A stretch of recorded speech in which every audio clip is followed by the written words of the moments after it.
Shopping করতে যাওয়ার কথা ভাবলে ঘুমটুম আসে না। রোদের মধ্যে বেরিয়ে পড়লাম কিছু কিনতে, কিন্তু কী কিনবো জানি না। যাচ্ছি আপাতত সামনেই আমাদের স্টাইল বাজারে।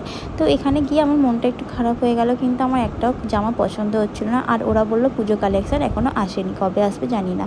শেষে একটা জামা যদিও বা পছন্দ হলো, এই জামাটা কিন্তু কেন নিলাম না জানি না, পরে আফসোস হচ্ছিলো। তো জামাটা রেখে দিয়ে চলে গেলাম পার্কে একটু বাচ্চারা খেলাধুলা করলো, আনন্দ করলো, দোলনা টোলনা সব কিছুই আছে এই পার্কটা, কিন্তু একটু ছোটো। যাই হোক, এই পার্কটা হচ্ছে সুরুচি ক্যাফের কাছে।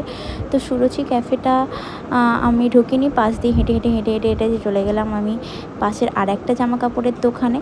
সেখানেও আমার একটা জামা কাপড়ও পছন্দ হলো না, কি জানি কেন পছন্দ হচ্ছে না, একটাও জামা কেনা হয়নি।